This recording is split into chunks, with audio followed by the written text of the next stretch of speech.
Good morning, everyone. Welcome to today's information session on the flexible work arrangement process. Today's panel includes Joan Gates and Liz Miser from Legal Services, Rachel Green, Lauren Franzen, Lindsay Christian, Natalie Gabbard, Marquita Barron from Human Resources, and Kim Baker from University Wellness.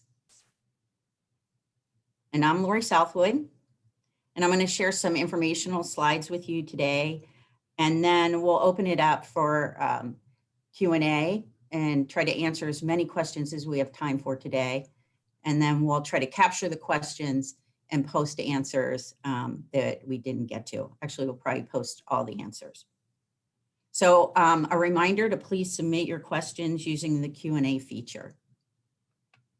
Next slide.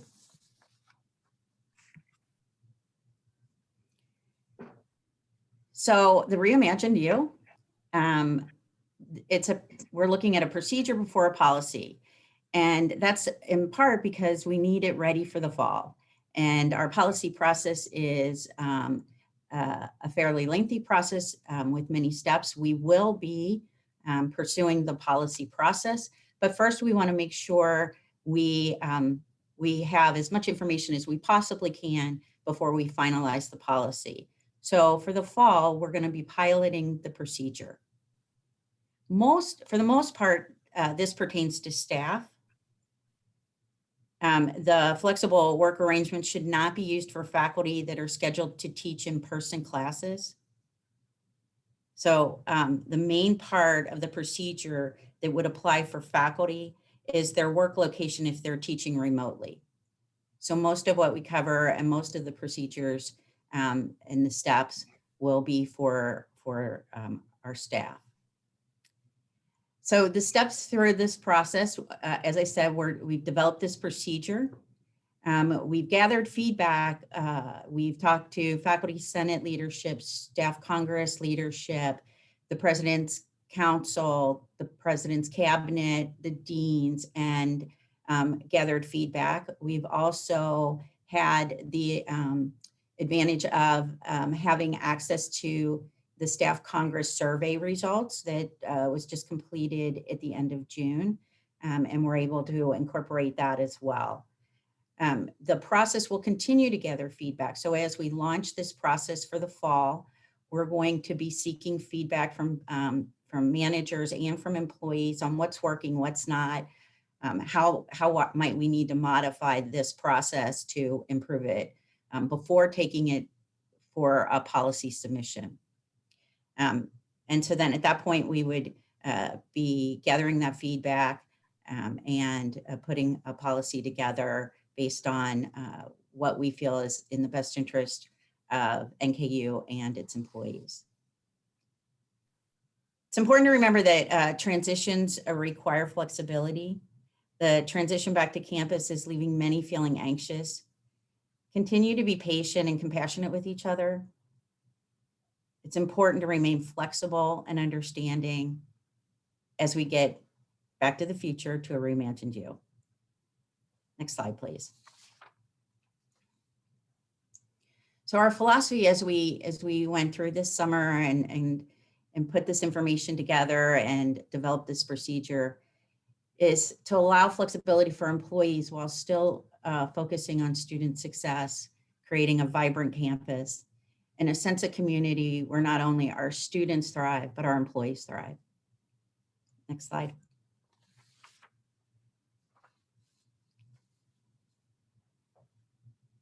So the evolution of COVID-19 and how we've experienced it, this isn't new to any of you. We've all lived through this. We look at phase one as being back early last spring of 2020. Seems like 10 years ago to me, but where our focus there was on creating a safe environment for our employees. And that's when we ceased on-campus operations on March 26th and went remote wherever we possibly could, and provided health guidelines and communications. Lots of information went out to our employees at that time to support them during this transition. Phase two was as we moved towards the fall, we were looking at the need for short and long-term financial security. And so that's when we implemented hiring freezes.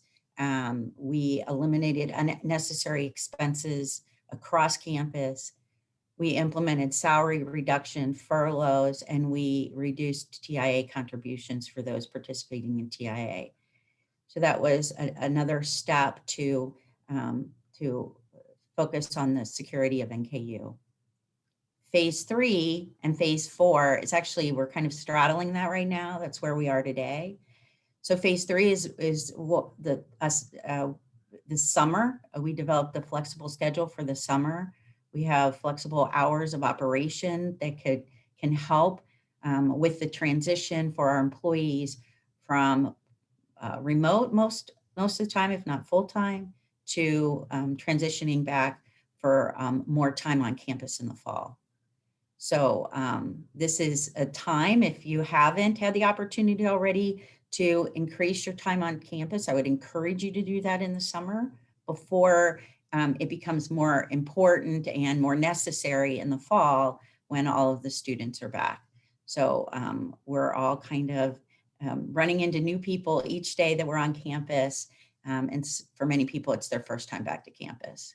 And then phase 4 is the fall. So this is the Back to the Future, to a reimagined you that the president referred to in his communications. And here is where we're piloting flexible work arrangements procedure that allow our employees some flexibility in their schedule and still focus on meeting those critical needs of our students and those we serve. Next slide. So many ask, why do a flexible work arrangements? Why offer flexible work arrangements? Why is flexibility important for our employees? And research shows that there are significant benefits for flexible work, including cost savings, increased productivity, improved employee satisfaction, and improved employee retention rates. So to illustrate this, this is a national data here that you're looking at from one of our external partners, Siegel. And their information shows that 80% of employees consider telecommuting a valuable benefit.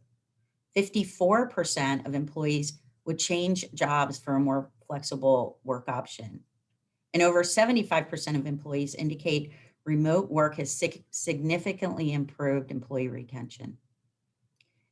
Next slide.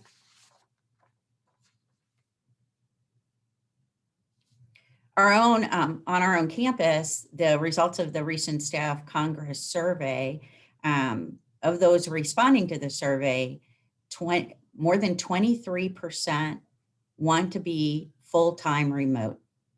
And of those responding to the survey, about 10% want to return to campus full-time. So we have desires across the spectrum, but most respondents prefer a hybrid schedule. As you can see here on the slide, nearly 38% want a hybrid work arrangement with set days and times, and approximately 30% want hybrid work arrangements to come in only as needed. 54% or 56%, I should say, of employees felt that their work productivity increased while they were working remote over the past year. But there were nearly 36% that did not like the fact that the remote work involved less interaction with coworkers. Next slide. So it's important to know that we're not talking about just one change here. It's not a one size fits all. There's a different components to a flexible work arrangement. We're going to focus mostly on what we call flex place and flex time, and I'll go into a little bit more detail in a minute on that. But there's other components that can be considered part of a flexible work arrangement, like job sharing, or a reduced or part-time schedule, or a short-term reduced, like a temporary reduced or part-time schedule for part of the year, staggered shifts, or compressed work weeks, which would also be part of a flex time component. All of these things are happening on campus, but they're happening kind of in pockets where it's worked out or arrangements have been able to benefit the delivery of services in those areas. And we don't have it that it's a program that's offered totally across campus with a set guidelines. And so that's what we're rolling out now. Next slide.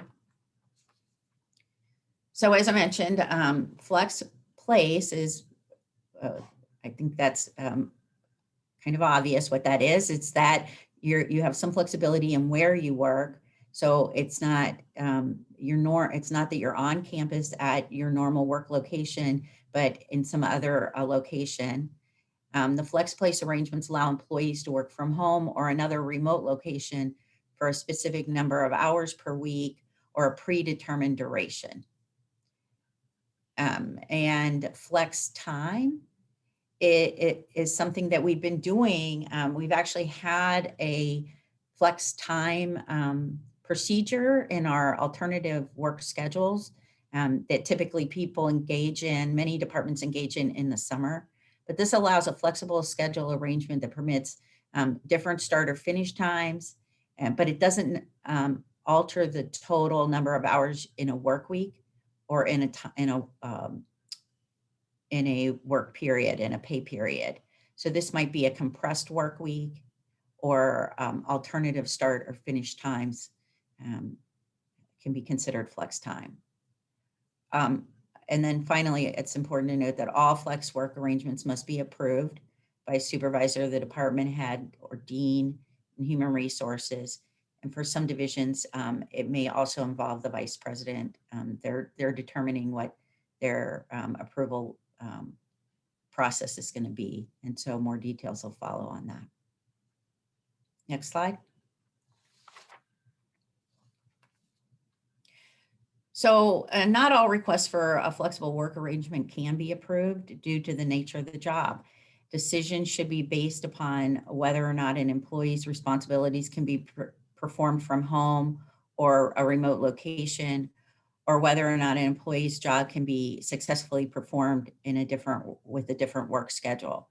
In many cases, those who can't work remotely may be able to work an alternative schedule. But we really need to look at that on a case-by-case basis.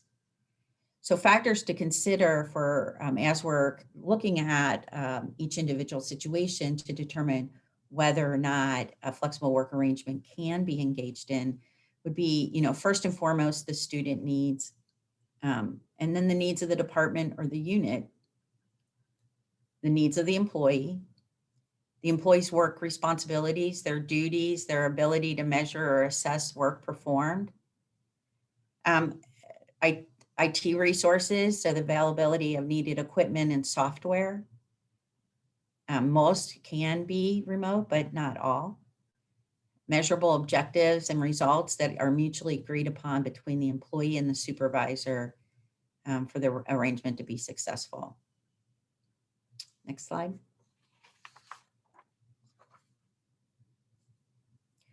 So the process. So employees requesting to have a flexible work arrangement must discuss it with their supervisor. And they will propose a specific arrangement using the flexible work arrangement form, which I will share with you in a minute. So the employee reviews the form, proposes a work arrangement, meets with the supervisor, discusses the feasibility of that work arrangement. The flexible work arrangements are approved on a case-by-case basis, as I said. Every situation may be just a little bit different, and we need to look at the details of each situation. And flexible work arrangements might not be feasible within some departments or for certain positions within a department. Workloads may restrict a department's ability to offer flexible schedules. And the department must have sufficient staffing levels to accomplish their responsibilities. So that all has to be factored in. The supervisor, department head, human resources, or the employee may discontinue the arrangement with written notification. And the supervisor will work with the employee to determine the final workday of the flexible work arrangement if the decision is to discontinue. So discussion with the supervisor, then the form's completed, and meet with the supervisor, both sign off on the form, and then it needs to go through the approval process determined by your chain of command. Needs to be also, you need to involve HR. HR needs to approve it, and can be invited in early in the discussion with the supervisor and the manager, or the employee and the supervisor. The employee can reach out to human resources, the supervisor can reach out to human resources, or we can be part of that initial discussion. And then once all of that has been agreed upon and approved, the flexible work arrangement will begin. Next slide. So we have developed many resources. For the most part, those that you're going to be engaging with in a few minutes that are on the screen. The panel for this session have worked to put resources together for this process. As I said, there's a flexible work arrangement form, there's a suitability guide for supervisors, there's a worksheet, and also FAQs. There's a flexible work arrangement website, which will be housed on the HR site, and it'll be available, it'll be open and accessible by the end of the day today. So you will be able to access all of these resources starting this evening. And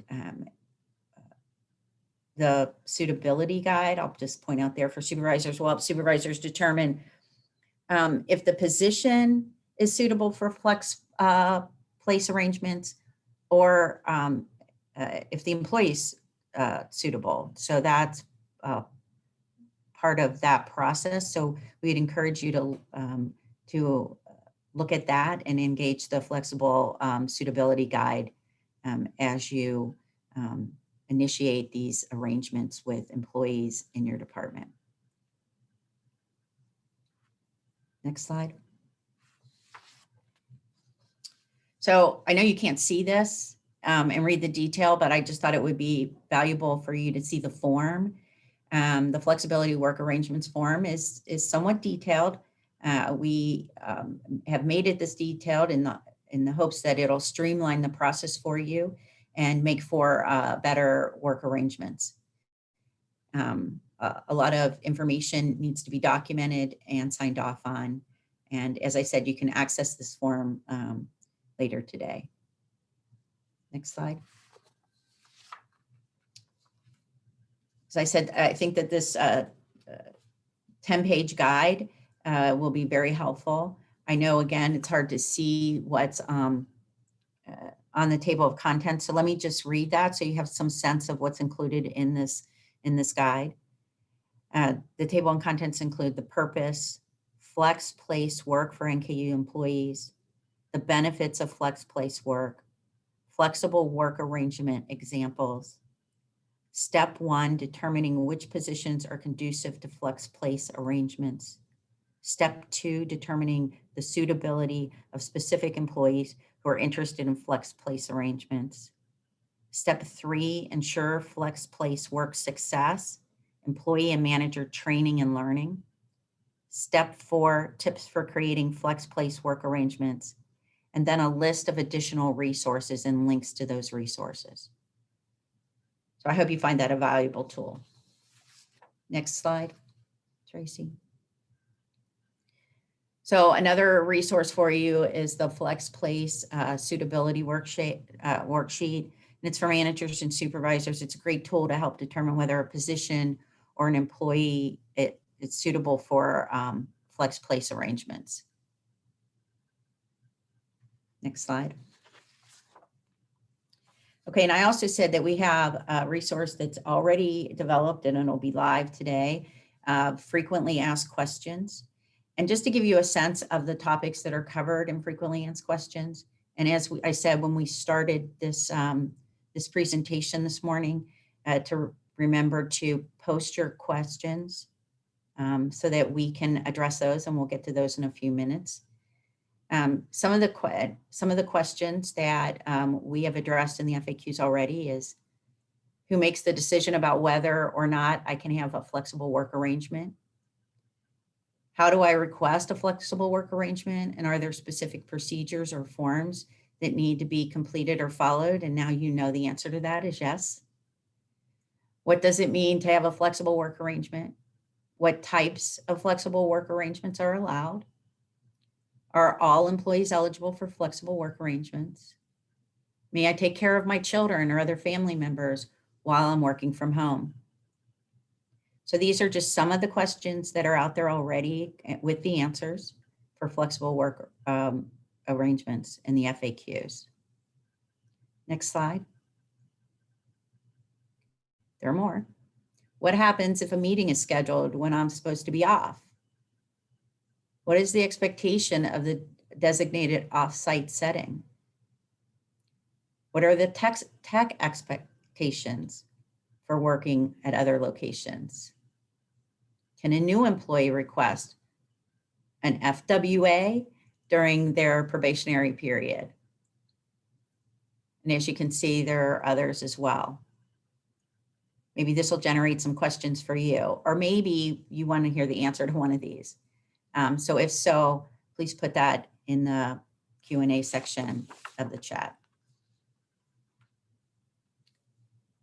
Next slide, please. So now it's time to turn it to all of you, and we'll start addressing as many questions as possible. Do we have questions in the Q&A? If not, we can start by answering some that we've already formulated for the FAQs.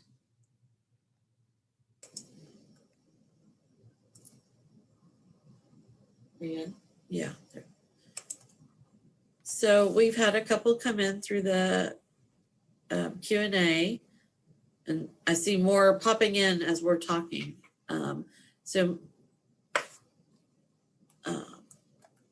The first one was, when you say the policies are applicable for faculty based on teaching in person remotely, do you mean for courses specifically, or also for meetings and other non-course duties? And the answer that we responded was that would need to be determined between you and your supervisor, and then documented as part of your flexible work arrangement.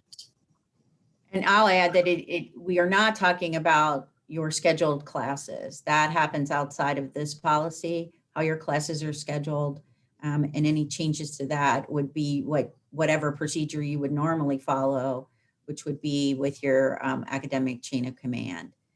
We're really talking about things outside of the classroom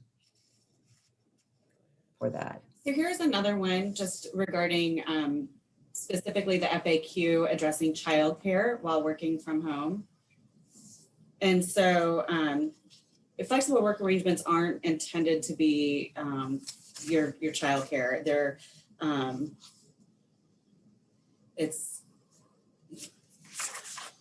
you missed, sorry, I'm looking at like 3 different screens. So let me close this one. There we go. So it's not intended to be childcare.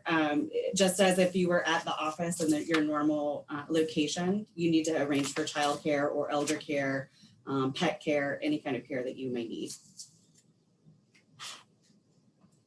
Let's see. And I'll just speak to that too. So that's different than what we've experienced during COVID. And the reason for that, the reason that, there were times when you would, your children would be in the room, you would be dealing with family issues, was that we knew the school systems were shut down too, and that childcare centers were shut down, and everyone was home. And so there we were, doing the best that we could to juggle the pandemic and the impacts of the pandemic.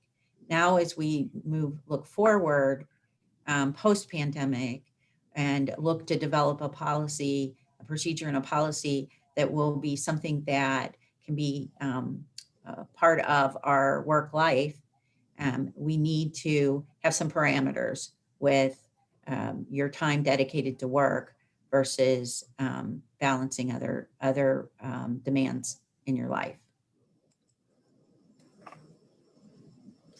Okay, we have another one asking if an employee can work out of the tri-state area.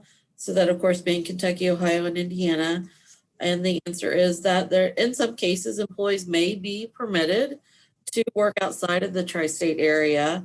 Of course, this, as with any flexible arrangement, is going to take approval from your supervisor, potentially your department head and dean, your vice president, depending on what they determine, and human resources. But the short answer is it's possible. Yes, and we do have employees that do work from far outside of the regional area. But the limitations of this procedure and ultimate policy would be that it needs to be domestic. We would not be able to support an international work site.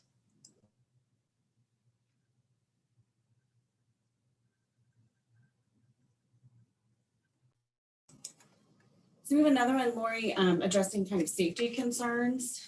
With no mask mandate right now and no vaccination mandate, how are we addressing the employee safety concerns for in-person meetings?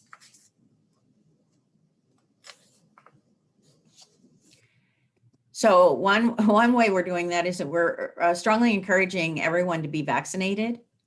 And that's your protection, is to be vaccinated. Yeah. We're also encouraging those that feel more comfortable wearing a mask to continue and feel comfortable wearing a mask. In many cases, employees are still engaging in Zoom meetings or team meetings from campus. So they're engaging with each other from campus, depending on where the meeting is being held, the physical place for the meeting, how many people might be in attendance. Some rooms can accommodate both in-person and Zoom participants. So there's that opportunity as well for employees if they're not, if they're feeling vulnerable at that particular point in time. We are still encouraging safe, healthy practices of getting your vaccination, paying attention to your health, to any symptoms you might have, and staying home if you're feeling ill, hand washing, and we no longer have a list of the Norse 9, but we still have a spirit of Norse protects Norse, and want to continue that. So here's another one about the process. Will there be an appeal process if an employee feels that they're able to work flexibly, but the supervisor disagrees? So if you believe your work can be completed utilizing flex time and or flex place, but your supervisor does not feel it can be accommodated, you should discuss it directly with your supervisor to determine what flexibility is or is not possible based on the business needs of the department. Make sure you're explaining your perspective and actively listening to their reasons. We encourage you to work collaboratively to come up with creative solutions. And if ultimately the supervisor, department head, or dean, and or human resources does not approve the flexible work arrangement, the employee is not entitled to file an appeal or a grievance. Our goal is to help work through to come up with an arrangement that works for both the employee and the department. So, hopefully through interactive process, we can reach an agreement. We do have one question of when will we be able to start applying for this? So the forms will be out this afternoon or later today.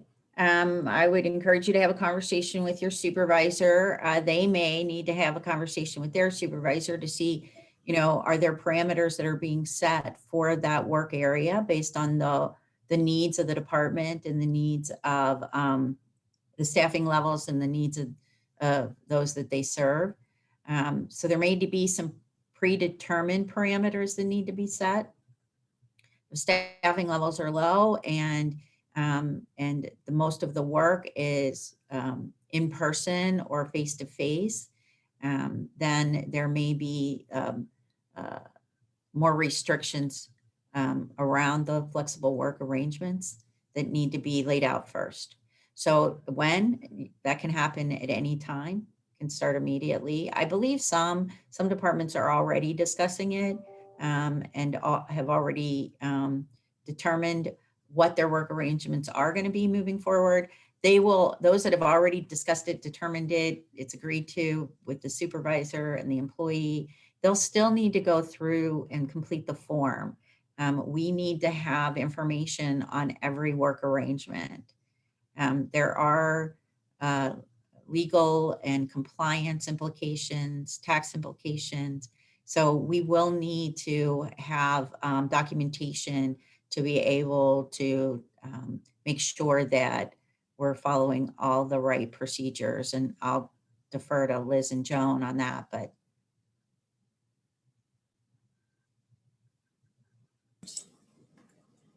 So we have a question about parking passes and how they will work. If someone has a flexible work arrangement that has them only on campus part-time, can we purchase a part-time parking pass? Yeah, if you have a set schedule that you're only required to be on campus 20 hours or fewer a week, you can purchase a part-time parking pass through the parking office.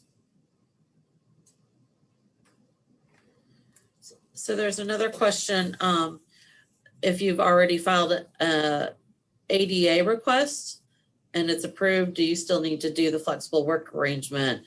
And we would default to the ADA request.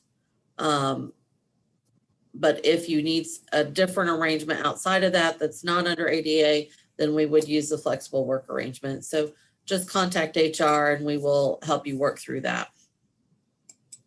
Okay, here's another one. How will HR ensure equity across similarly titled positions across NKU in regards to flex space and flex time? And I can kind of start this, then Lori can kind of finish it up. But the tools that we've created for the supervisors, we're hoping helps with this. So the suitability guide that Lori mentioned, as well as the suitability worksheet, should be used by supervisors to determine both the position and the employee. So I think using this tool will really help with that equity issue. There will be times so that it can't be. I think that there's, some people wish that we would just have like, this is the way it is and it's across the board, one size fits all, but that's just not practical. That's not reasonable for our environment. We have, we're a very diverse, large, complex campus with a lot of different departments that have very different roles and functions.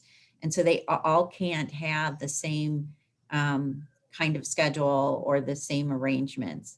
What we're trying to do is offer flexibility, not just with the place where you work, but the schedule you work, in the hopes of allowing some more flexibility for more of our employees. But as I said originally, it's really a case-by-case basis on the needs of the department, and it may change over time. So a department that may be short-staffed or has is in a busy time of their year may have more of a need for an on-campus presence than at other times. And so, and those aren't the same for all departments. I know in admin and finance, our busiest times for most of our areas is the summer months, which are not as busy times for some of the academic departments. So we can't have it be the same across campus. It needs to be customized for the needs. And we want to encourage creative thinking and flexibility for our employees, but our number one priority is our students, and in creating an environment for them that helps them succeed.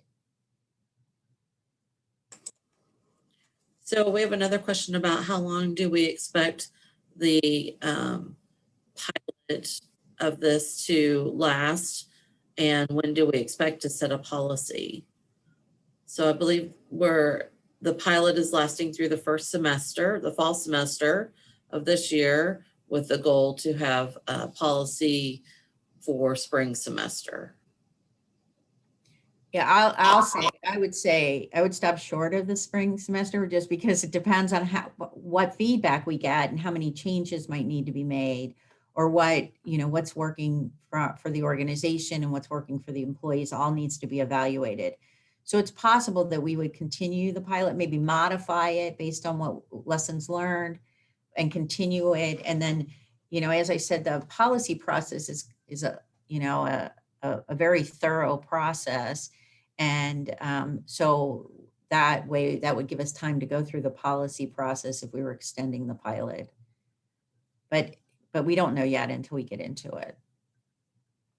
But feedback's going to be important, and feedback early in the process, but also feedback as you maybe get used to the process.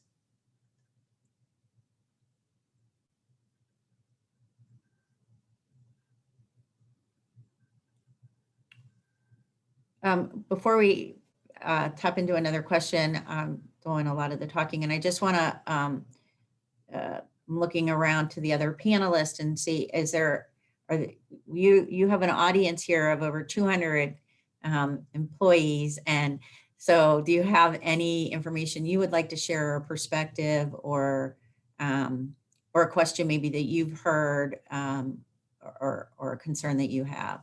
Is there any information that does anybody want the mic? It's yours, Marquita. Okay, I was going to say, it's going to be me.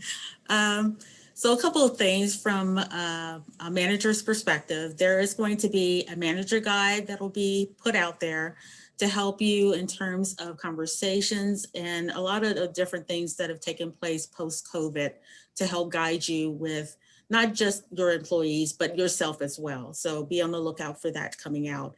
There'll also be a quick tip or quick reference guide that'll be a 1-2 pager to kind of provide some guidance for summer and for the fall. So be on the lookout for that as well.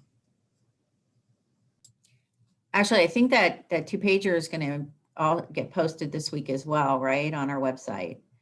So correct. That's in lieu of, remember last year we went through kind of a rather lengthy re-entry training that everybody had to participate in.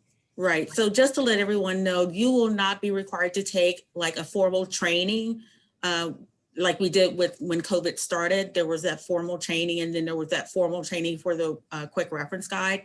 This time around, you will just simply be able to have access to this this reference guide. And again, just like Lori said, it'll be on the webpage for you to be able to access it.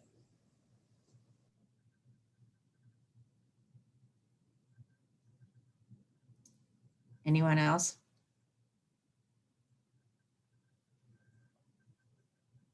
Other questions? So we have one asking about the timeline in which the employee submits the flexible work arrangement form and when it's approved. Obviously, it's going to depend on the different levels of approval that are required by the different departments.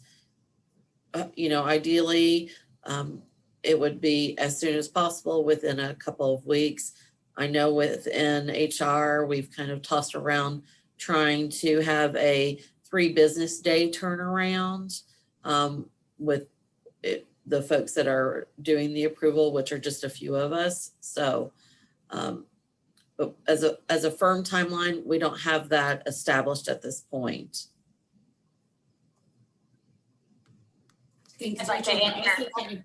Oh, go ahead, Jen. Okay, I'd like to answer one of the questions live. There's a question in there about tax implications for employees. And the simple answer to that is yes, potentially. It depends where you will work. Some states have a reciprocity agreement with Kentucky. For instance, Indiana, Ohio are 2 states that have a reciprocity agreement. So if your flexi place is actually in one of those areas, it may not have tax implications for you. But you could potentially have tax implications. It really just depends where you're going to flex, how long you're going to flex, and what the situation is.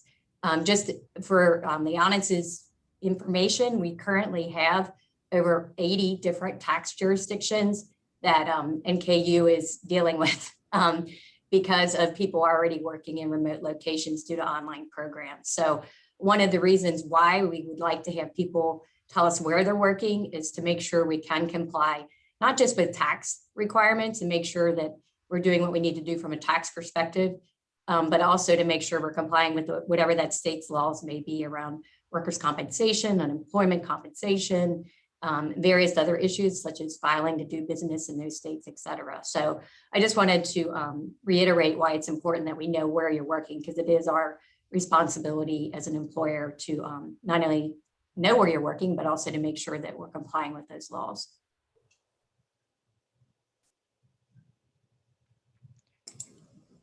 Also, I wanted to just speak to, filling out the form and setting a schedule that's or a workplace that's different than your current workplace, and you're submitting this information or this document, and then something changes either for your department or for you, and you need to make a change to that, you're able to do that. So it's not that you're locked in for the entire semester, but you do need to go through an approval process for the change.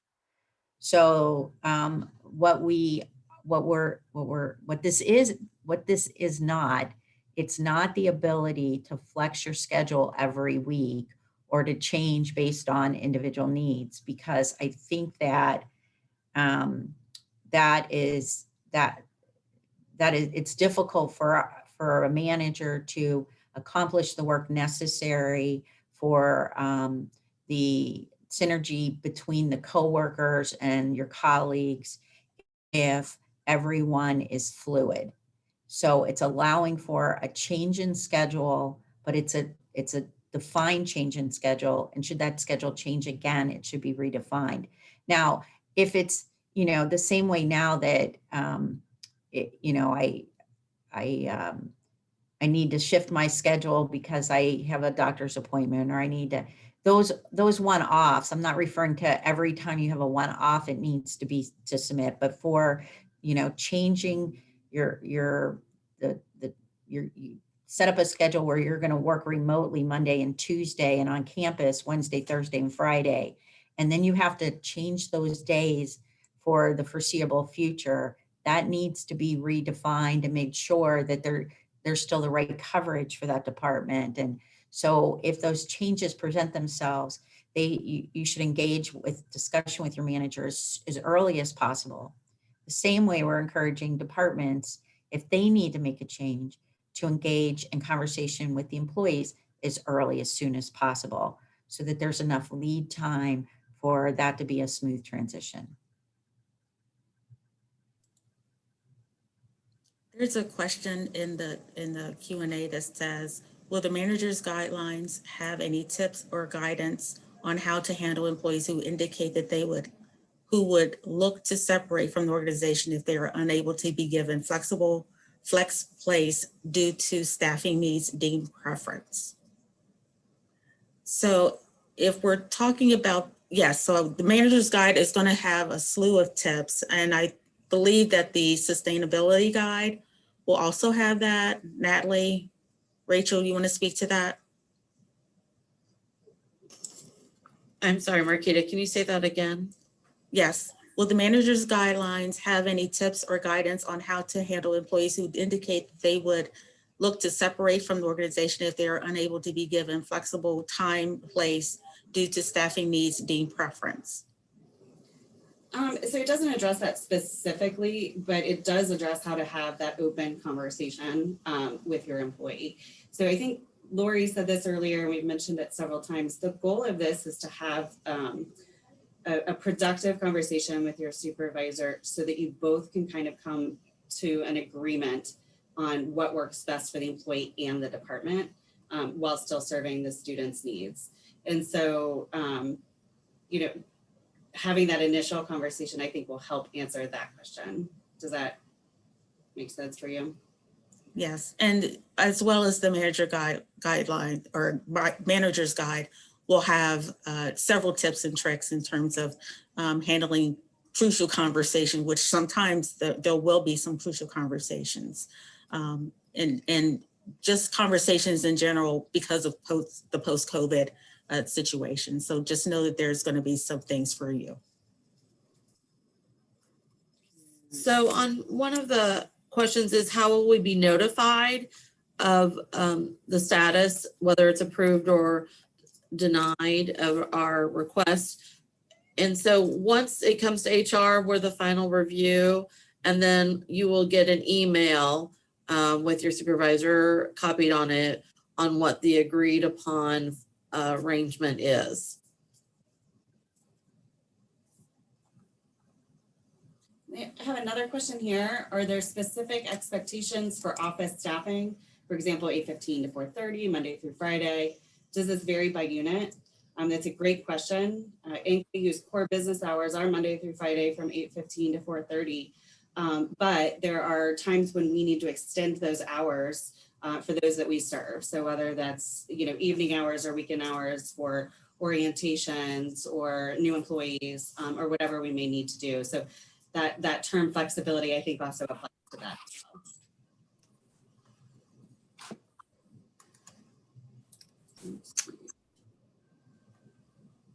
There was a question about how open positions will be advertised, like whether they will be indicated about whether they would be remote, on-site, hybrid, things like that. I think probably the bulk of positions will still be indicated that they will be on-site positions.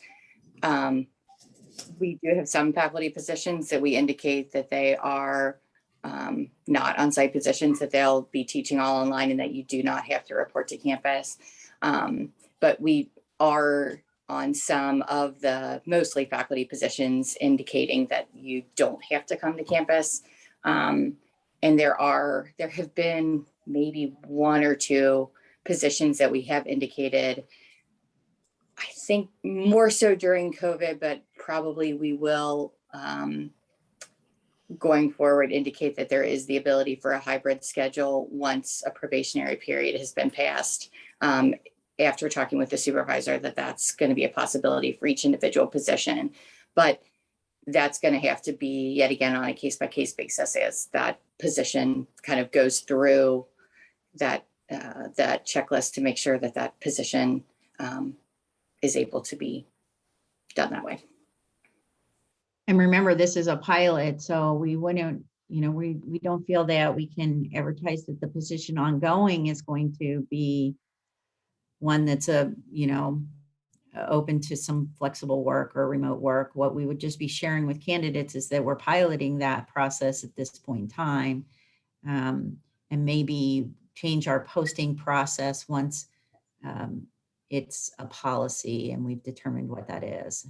Yeah, that's why definitely the bulk have been faculty that have really just been teaching online. Yeah.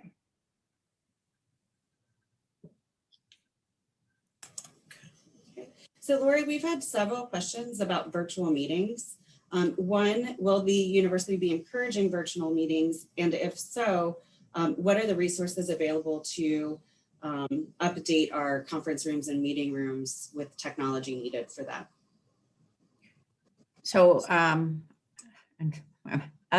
unless Tracy wants to answer this question, I will.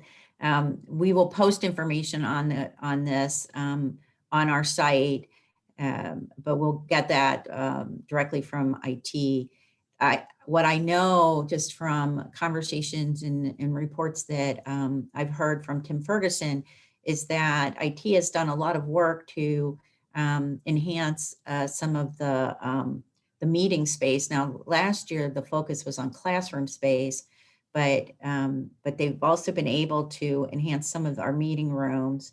If there's particular rooms that you see as a priority or that you may need them to address sooner rather than later, you can let them know that, and they'll add that to their queue. But I know that they've done some work. It's a question of resources. What we're encouraging at this point is that people, offer safe alternatives, and that when people are gathering, that it's a comfortable space. It's not an overly crowded space. We're not requiring 6 feet distance, but we are requiring people to be sensible and logical. And so we don't want to crowd people into a room. So if you're putting a meeting together and you can't find an adequate room, then we would encourage you to make that a Teams meeting or a Zoom meeting, and offer that as the alternative.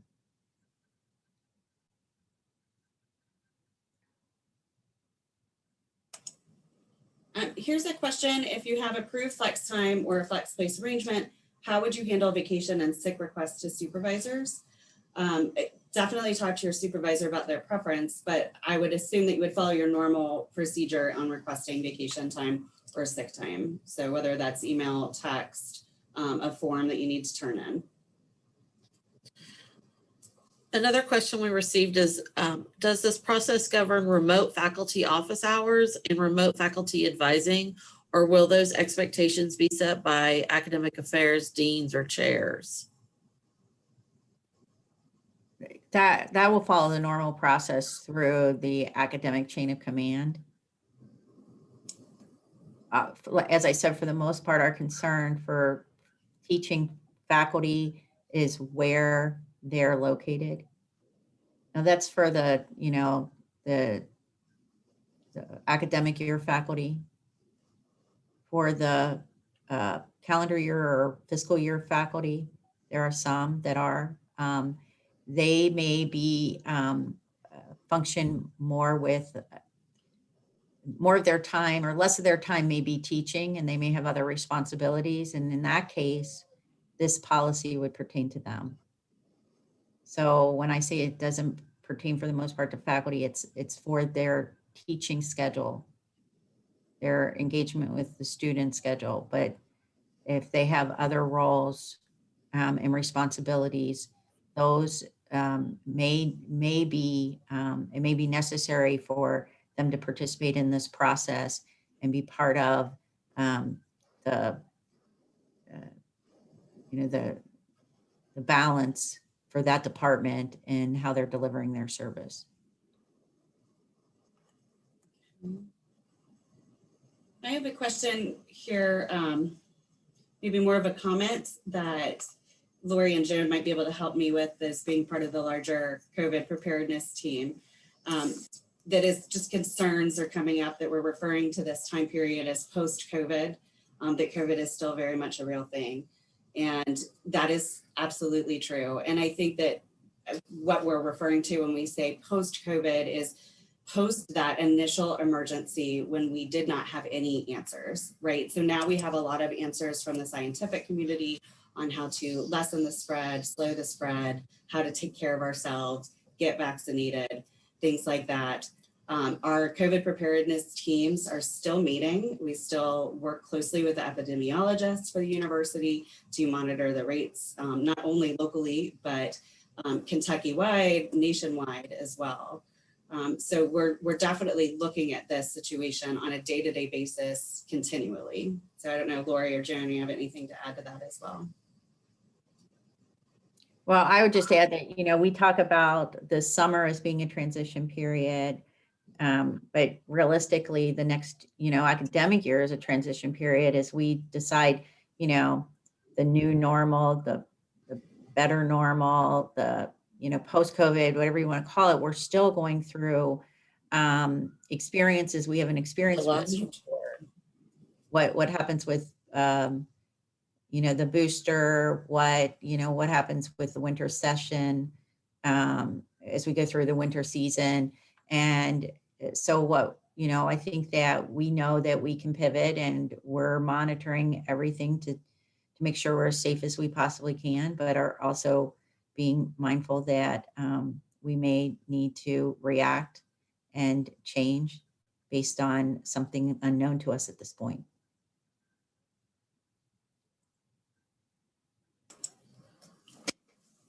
So one question that's come in, and Kim, maybe you can help answer this. Has any thought been given as to how this is good for employees' mental health? And I know there was a lot of feedback in the Staff Congress survey, folks that, remote work was great for their mental health. And then a lot of feedback that remote work wasn't great for their mental health. So it's definitely based on individuals' needs along with their position and department needs. But Kim, maybe you can add a little more to that. Well, the short answer is capital YES. Definitely that has been taken into consideration. And we've listened to the feedback, all of it, which is why we're trying to implement this pilot in the first place. We've heard you. We know that there are numerous mental health benefits to having a more flexible schedule, being able to work from home for many different reasons. But like Rachel said, it's very independent of the individual. Some people thrive in a work from home environment and some people don't. So for those that don't and want to get back to campus, they have the opportunity to get back to campus. And for those that have, their personal reasons and even professional reasons to thrive in a work from home environment, this is what this pilot is for, to see how we can accommodate that, what works, what doesn't work. It's like we've all said, it's a transition process. We're going to be learning a lot along the way. There may be some changes. There may be some things that we can be even more flexible about. There may be some things we decide after trying the pilot that we have to pull back on.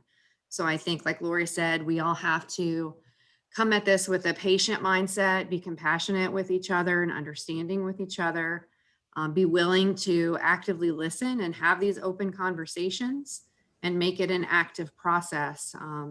So you don't feel like you're out there alone trying to figure out what your situation should be. We're all here to work with you, like we've said, and hope it's a really interactive process. But that's the longer answer. But the short answer is definitely, and this is why we are looking into this pilot. And to add on to what Kim is saying, Kim, I tell you, this lady is really working hard to make sure the health and well-being of all employees.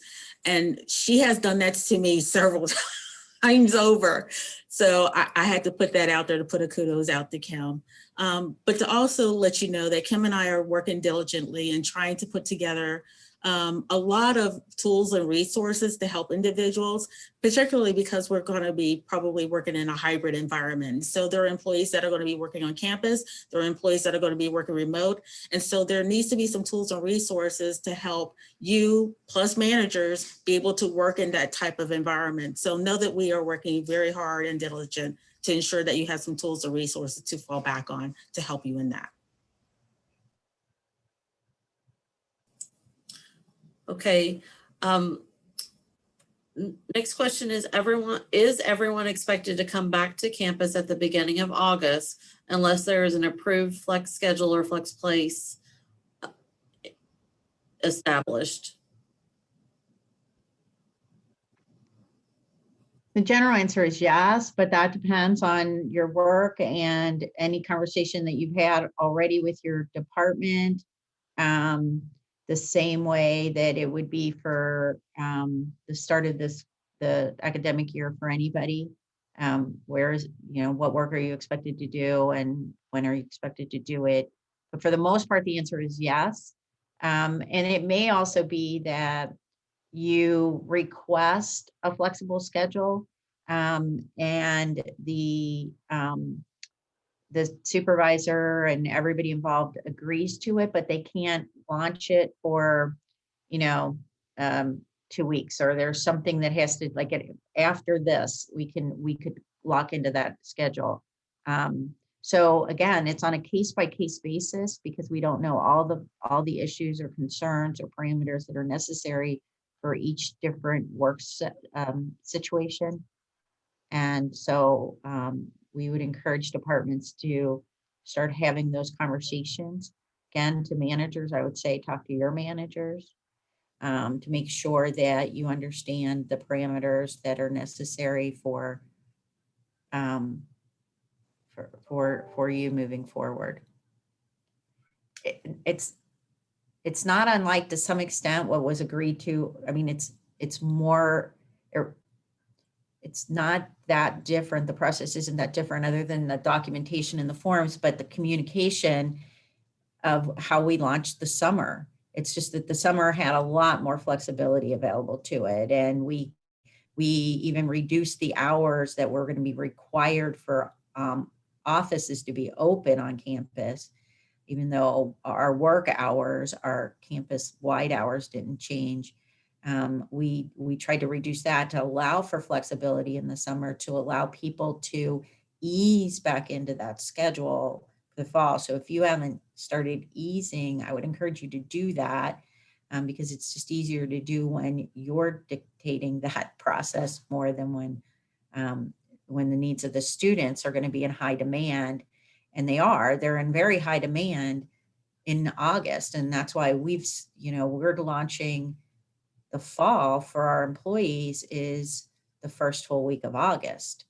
It's not when classes start, because there's so much work that has to happen and there's so much activity, and the students have high needs of our services in the pre start of the semester, especially for the fall semester. So Lori, as a follow-up to that, there are a couple of questions have come in about the possibility of the summer hours continuing in future summers, or potentially over breaks when the majority of students are not on campus. Sure. I mean, no decision's been made yet. So again, we would look at feedback that we're getting from employees and managers. We've talked about putting a survey out in the fall, maybe a couple times throughout the fall to give feedback. We can incorporate that into one of the questions. Feel free to, send us an email if you have strong feelings about that. We'd also have to measure the needs of campus and the needs of the department. I'm sorry, did you say, Rachel? No. The needs of the campus and the needs of the department at that time to determine that. And we also look at what are other schools doing, what's, somebody come up with something innovative or creative that might work for us. But yeah, no decision's been made. So it's definitely something that we'll look at. So we've also got a lot of questions about the time frame that the flex place or flex time arrangement would be valid for. So on the form that you will complete, there is a start date and an end date for this arrangement. I would encourage you all to maybe make this initial one a shorter start date, because we did talk about how we're still collecting feedback in the fall to make changes to this if need be. But also it's a great trial period. So it might not be something like if you set, maybe 2 days work from home, 3 days in the office, and maybe that's just not working. So I would encourage you to maybe set that initial period for a 3-month to a 4-month period, and then look at it again in the spring. And to kind of piggyback off that, this is one of those things that I feel like everybody's going to use this kind of as a comparison back and forth to each other. And this is going to be there's a department that looks that's set up a lot like my department, and they're doing this. And well, then, I should be able to do this because their department's set up like mine, and I'm not able to do what they're able to do. And this is one of those things where we really have to understand that just because they have the same type of positions as your department does, everybody may not be able to work in and out of the office the same amount of days a week, or just because things look the same kind of superficially, you might not be able to function the same way, because even though things look the same on the top, they may not be able to function. Everybody doesn't function the same way. So we definitely encourage doing things for a shorter period of time, making sure you're having open conversations between your managers and supervisors and your employees to make sure that everybody's talking through things to see how things are working. Because things that work for one person aren't necessarily going to work for somebody else, and the way it works for one department isn't necessarily going to work for another. So just because you have the same setup as another area, or you're working the same hours as somebody else, doesn't mean it's necessarily going to work for you the same as somebody else. So I know it's easy to say that, all academic coordinators should be doing this type of schedule, but it's just not that easy, because all the areas really aren't able to really do the same thing. So we really want it to be individualized to different departments and let areas be able to set it up the way it really is best suited for them. Another question, will the number of employees with a flexible work arrangement be monitored and will the information be shared? The answer is yes. That's one of the reasons that you're turning them into HR, so we can keep track of how many departments, how many employees, and I believe this information will be shared with division heads. And I'm not sure on the timing of that. This is a pilot, so you'll have to wait and see how often we need that information. The other thing too, that I get a lot of questions and feedback that with people comparing the summer or anticipating that the fall, and they're comparing it to last year. And it's different. I mean, last year, maybe you were able to work 100% remote. Maybe you were very productive. But the difference is that then most everyone was remote, at least everyone you were engaging with, people you were meeting with, people that you needed to interact with. For the most part, we're all on a screen and we were all engaging the way we're engaging here. The difference is as we move into the fall and more people are on campus and meeting in person, those that are remote are once removed. And there's an inequity that can be established there, could grow there. And so that's something that we need to be mindful of and careful of. That can have an impact on the employee and on the work group.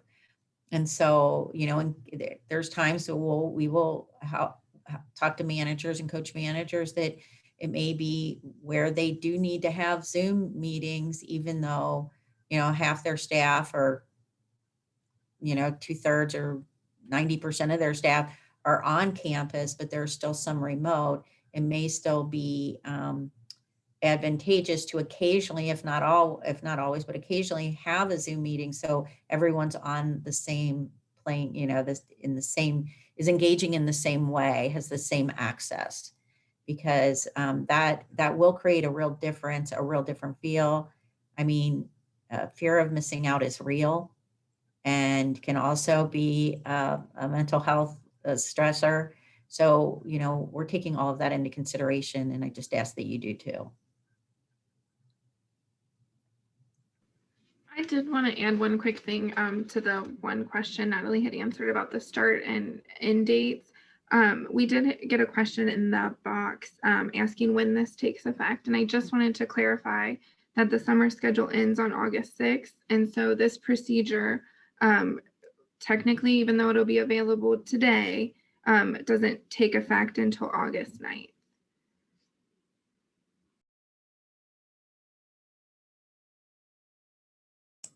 Another question about the form, that it implies it needs to be completed every 2 weeks. That's not correct. That was just, we put 2 weeks on there if you were going to have an alternating week schedule. But it does not need to be completed every 2 weeks. It's so. Another question that popped up was, will this be recording be placed on the HR website? I believe the answer is yes, but it will take 24 to 48 hours to be able to get the video and post it live or post it on the website.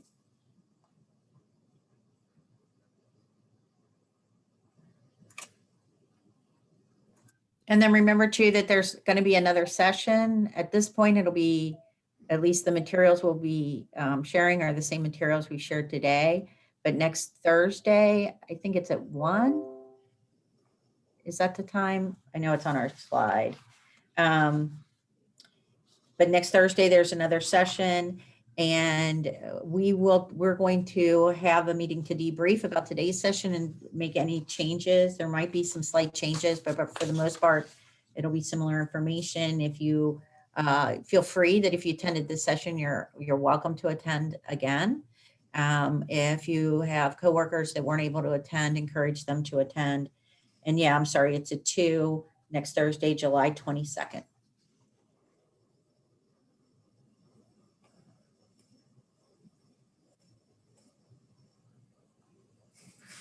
So one question is, if the university, do we have an idea of numbers of expected students for the fall that plan to attend face-to-face versus hybrid or online only? I know we do. I don't have that information, but we can publish that information. We can put an FAQ in and put that information, but it would only be, projection would be based on today's projection, and that changes and is monitored daily, weekly, if not daily, from enrollment management. But we can touch base with enrollment management as far as what their projections are for as a matter of fact, I mean, Joan and I participated in a meeting yesterday where that information was shared. I just don't remember it off the top of my head, the differentiation between online and remote and in person, but we can get that information and post it. I do want to say something to the new people, because I'm one of those individuals that started the time of COVID. So my experience in terms of having fully being in the office and everything is definitely is a transition period for me.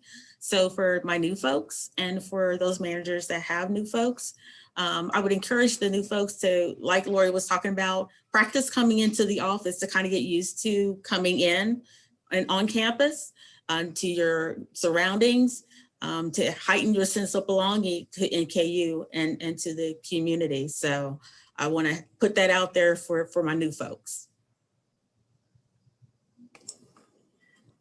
Marquita, this actually might be a question for you as well. We've gotten several questions about not only the tools, but will we be doing any training for supervisors, since departments are very specific and different? And that, is it just the guidebook, or will we be doing any other training specific? So as I had talked about, Kim and I working together to come up with tools and resources. Part of those tools and resources does come in the form of webinars, in-person sessions, and workshops. So just be on the lookout for those things coming out. Again, with a lot of the different things that are on our plate, again, we just got a lot of things that'll be coming out, and some things are specific to supervisors and managers. So the short answer is yes, but those are the type of things that'll be coming out soon.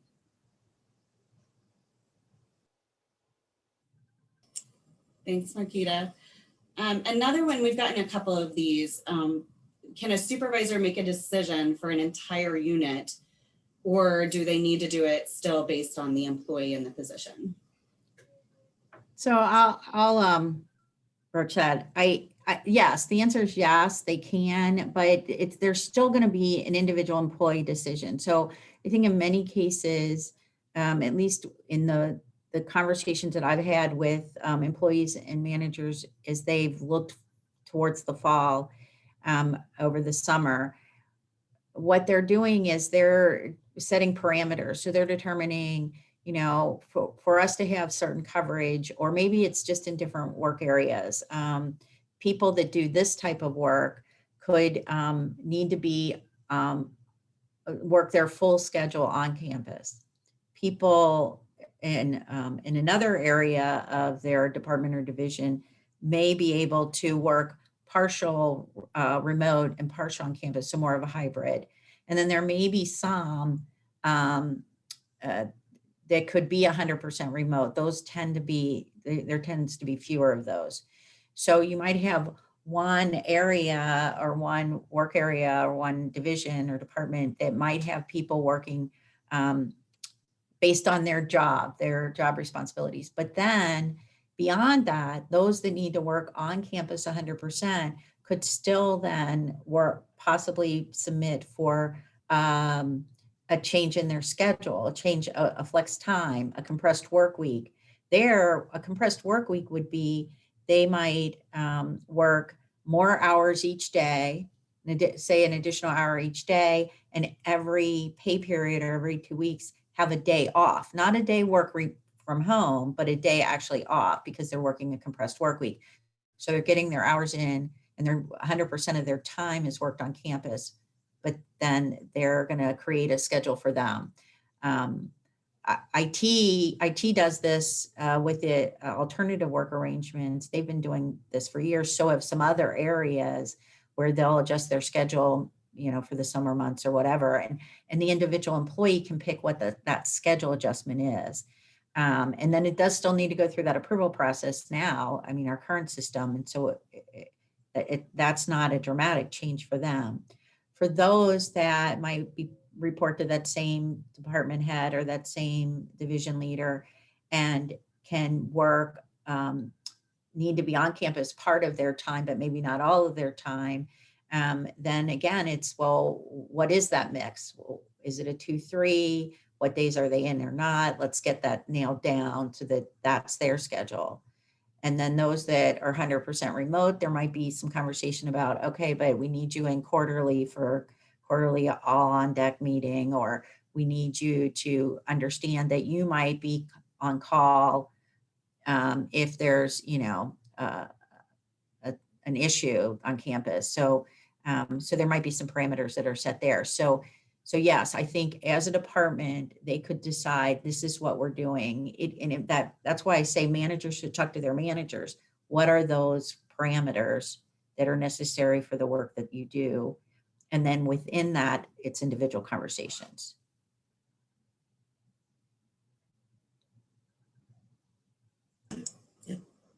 Okay, we have a question about where this website will be. So it'll be off the main page of Human Resources, and you'll be able to find it in the menu section, which is at the top of the page. The web page is called Flexible Work. So you'll just click on that and it'll take you to that site. As Lori mentioned, the site will be live today.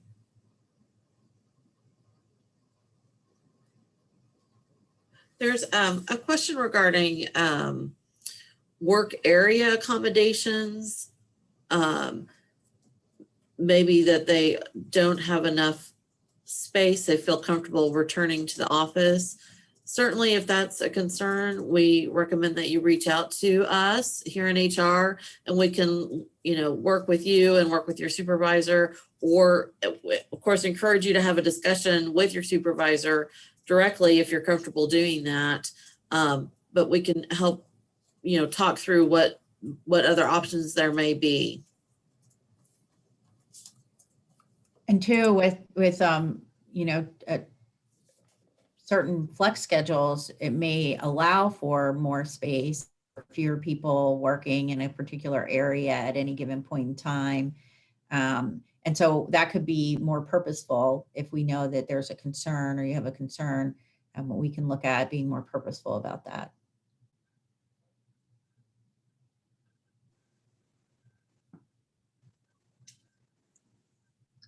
We received a couple of questions about about part-time and the amount of time you're going to be on campus and parking permits and how that's all going to work. So that is one we are going to need to work with parking. So I'm actually going back and forth with Curtis right now. So we're going to have to dig a little deeper into that with parking, and we'll let you know.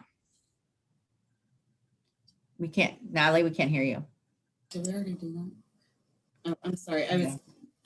Rachel and I were discussing which question was going to which person. I just want to say there are a lot of questions in here about the form. The form that is actually out on the employee and supervisor resource page under the COVID main page will be, obsolete as of this afternoon. So please don't refer to that. I'm sorry, I should have taken that link off before this meeting. But that is the form that we had been using for COVID purposes only. This is the new form that will be posted this afternoon is the procedure form that we'll be using starting August 9th.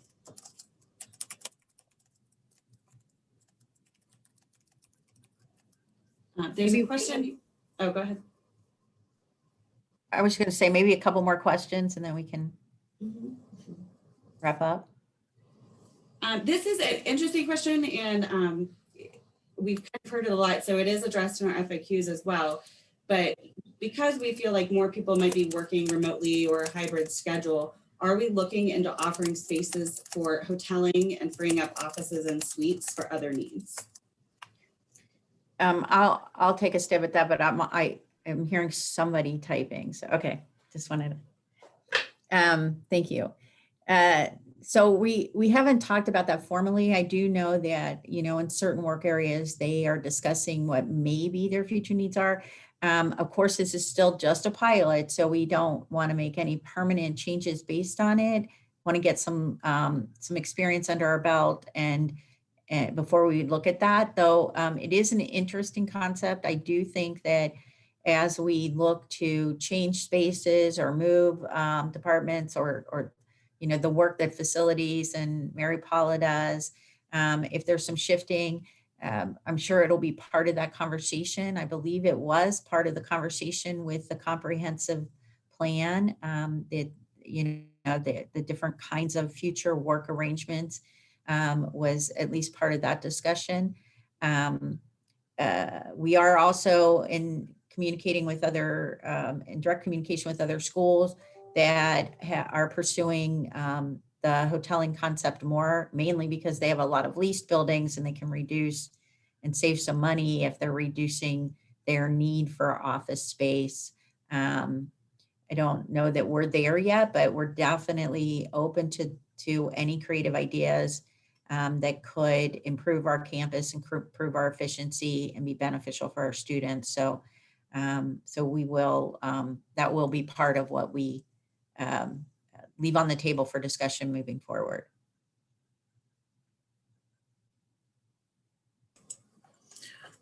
So someone commented, just as a reminder, and I think it's a great one to remind everyone too, as we are readjusting and transitioning, that the employee assistance program is a great resource for folks who want to talk with someone about any anxiety they're potentially dealing with on how to maybe reintegrate back into campus or whatever this next phase, new normal, however you would like to phrase it. So those resources are available on the HR website and on Kim's website too. So we strongly encourage you, those are free for you to utilize. One of the other things that Kim and I also learned is that they have a learning catalog for all employees, in case you want to just get some on-demand kind of learning. There's also some tools and resources and those things specific to supervisors and managers. So there was an earlier question about things that are specific to supervisors, managers. So EAP also has those tools and resources as well. So definitely take advantage of those free tools and resources that are available to you. And you can access those tools straight from their website. It's not, you don't need to engage with them or an individual to access that part of it. The other thing to know about the EAP is it's free for you or anyone in your household, and it's totally confidential. We do get reports on number of engagements of people from our institution, but no other information, no information about who's engaging. So I encourage you to take advantage of that and to know about it so that you can help if you have a coworker or know of someone that's struggling on campus, that it can be a really strong resource to help them. I also want to mention that today, I don't know if everybody has time, but it will be recorded. I'm doing a webinar about holistic self-care, and that includes workplace self-care. So I'll probably be touching on, the anxiety about coming back to campus, how we can, manage that for ourselves, whether it's due to COVID or any other life circumstance. So if you want to register, you can go to the wellness website on upcoming classes and events. If you want to attend the live session today, it is online, or you can tap into the recording when it's available. I will definitely be reproducing that live on campus in the fall. I can also do another online session as well, so we can accommodate everyone. So I just want to wrap things up. I know that there's probably still questions coming in or questions that maybe we didn't specifically address. We will download all those questions and try to post as much information as we can out on the FAQs. What you'll see this afternoon going out will be the Q&A or answers to the questions that we have posted on the slides. But we will continue to update that. As I said, we're also going to debrief about today's meeting and determine if any changes need to be put in place for next week's presentation. Encourage you to attend or to encourage others who weren't able to see this session to attend. And to continue to send us questions, where you can do that by contacting HR, the HR email, or any of us directly. And we will get an answer to you, but also get the question and answers incorporated in the FAQs for everyone. A reminder to be compassionate, understand everyone's going through change. Some people have been on campus through this whole journey. They've been, needing to come in and having to be here every day, or choosing to be here every day, or required to be here every day. And they're going through change as well. We're all coming back. And those of us that have gotten, used to the flow and working from home and are apprehensive about coming back, it's hard. But I also encourage us to remember that, we're here. We chose to be here. We are valuable to this institution, and the work we do is extremely valuable. But some of the value that we get out of it is being on a vibrant campus and helping students. And even those of us most of us around the screen that don't directly engage in students, it's a thrill to be able to help someone that's lost and trying to find a building, or seeing a student that may be a work study student or something that really blossoms, and to know that we're contributing to their success. And so remember that, and don't, find a way to be able to tap back into that and enjoy that spirit yourself as well.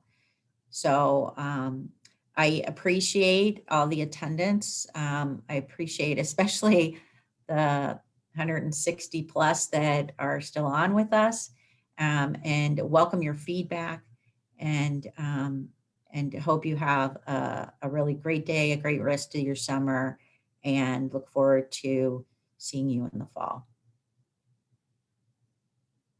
Thanks.